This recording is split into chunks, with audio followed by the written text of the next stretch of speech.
Okay, well, good morning. Many thanks to the National Cancer Policy Forum for inviting me to speak today about quality improvement and research based upon an EHR platform. Before I dive in, I really wanted to provide where I'm coming from in terms of introducing myself to highlight the lens through which I view the opportunities for QI and research. First of all, I'm a medical oncologist who practiced for many years in the academic setting. I'm a clinical investigator and outcomes researcher. And for the past 5 years, I've worked at Flatiron Health, existing in a unique space of an oncology-focused EHR vendor, a software developer to enable high-quality care and practice health, and a curator of EHR-derived real-world data for evidence generation. When I was initially asked to talk about quality and research, all in 10 minutes, I was wary given the scope of the assignment. However, as I thought about how EHRs are currently employed and the tight interdependence between QI and research, this clearly made sense. So this figure shows what I'll call the flywheel of quality improvement, adapted from more traditional QI frameworks like the PDSA, Plan, Do, Study, Act framework to illustrate the core aspects of QI initiative implementation. The goal here is to ensure the highest quality of care for a population of patients, which I've shown in the center of this flywheel. The three key aspects of the process are, number one, defining a quality metric or set of metrics, then introducing interventions such as feedback or education or a new process to improve performance, and then measuring the performance against those metrics. And this can then be followed by modifying the metric or the target performance, refining the intervention, measuring performance, and so on. Research outputs, which I think of as the generation of new knowledge, can inform QI programs in several ways. Research generates tests interventions such as new therapies, and defines the state of the art that can inform proper target quality metrics. Research can serve as a tool for benchmarking across a broad population to establish quality targets. Research provides the evidence to support best practices and guides the selection of performance improvement interventions. And finally, research can rigorously inform target performance measures or outcomes, which is especially important when process measures are selected that need to be tightly linked to outcomes of relevance to patients. I note at the bottom of the slide that both QI and research require rigor in approach in terms of a priori project design, population selection, endpoint definitions, and analytic planning. So, how does quality improvement and research relate to electronic health records? As others have already begun to highlight today, and we'll hear more about this later today and tomorrow, EHRs weren't designed to primarily support quality improvement initiatives or research applications.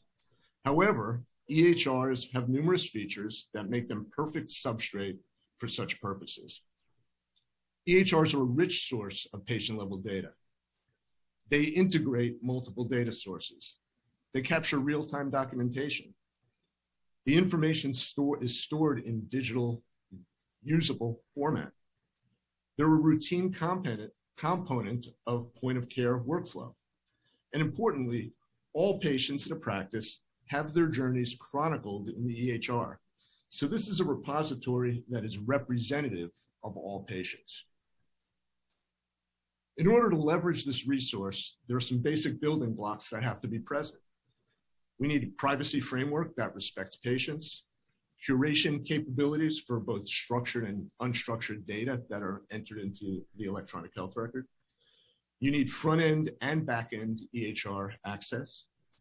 We need the ability to link data that's not necessarily well documented in the EHR, such as mortality data or events that take place outside of the specific practice, such as hospitalizations. Machine learning and natural language processing are important tools, but have to be carefully applied to ensure reliability, interpretability, and lack of bias, as we just heard in the previous presentation. And it's important to maintain a relentless appetite for context-specific characterization of data quality and fitness for purpose. So, what are the types of QI initiatives that are enabled by EHRs? I've listed a few examples here, some of which are already in place in various centers, and some of which are more aspirational. In all cases, however, the technology exists today to make this a reality. The data in EHRs can be curated, organized, and analyzed to measure guideline and quality metric concordance, for example, MIPS or COPI measures, for benchmarking, to provide treatment decision support at the point of care, for risk prediction modeling, for example, which patients are at the greatest risk of a hospitalization or ED visit and could benefit from preemptive interventions.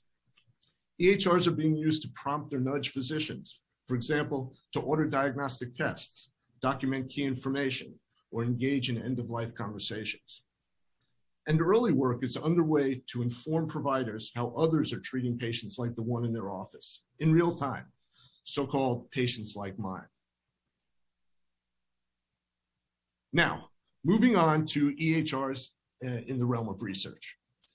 It's well accepted that EHRs are a robust source of real-world data, and there have been myriad use cases, especially in the past 5 years, where routine care data documented in the EHR, both structured and unstructured, has been curated and analyzed to generate evidence. I've shown some examples here, including the use of RWD, real-world data, in select regulatory decisions.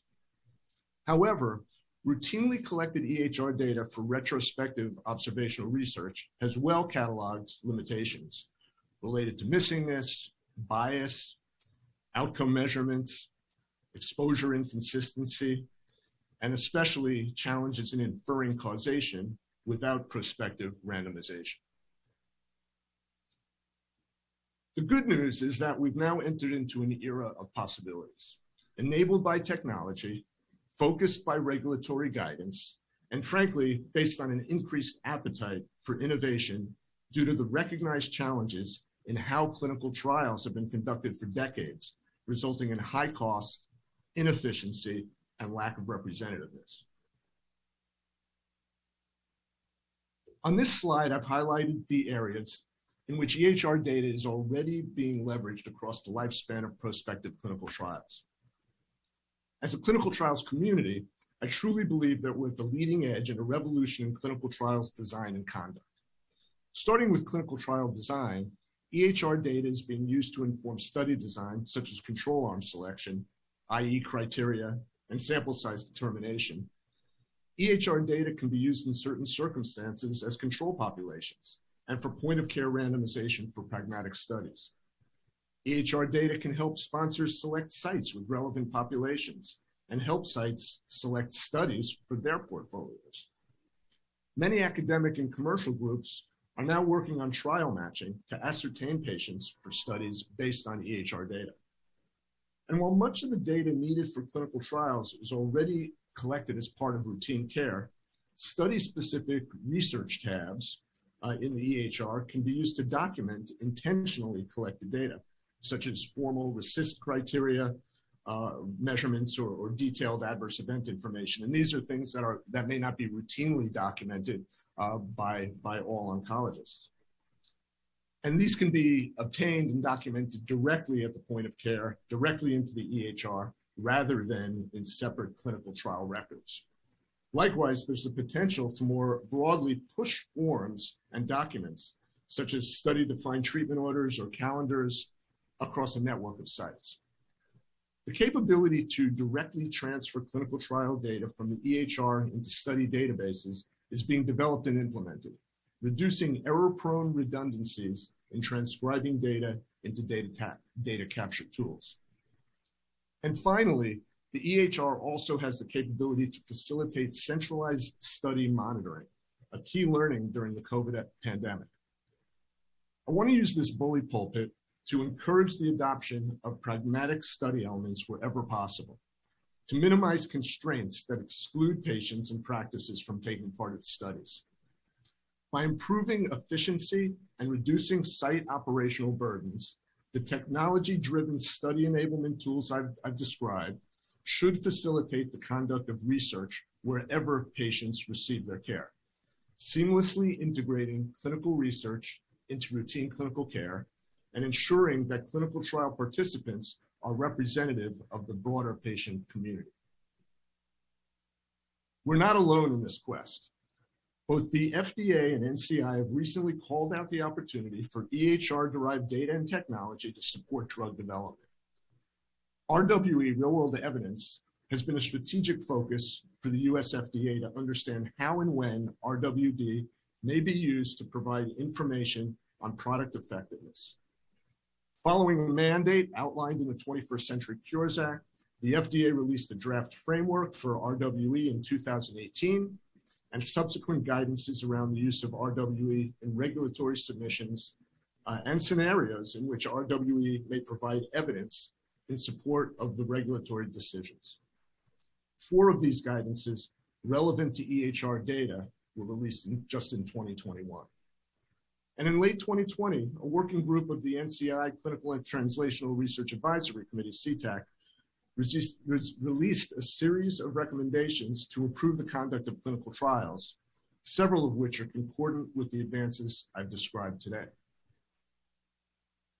I'll end now with some brief thoughts that we can perhaps pick up on in the panel discussion, and I'm sure will be revisited throughout this workshop.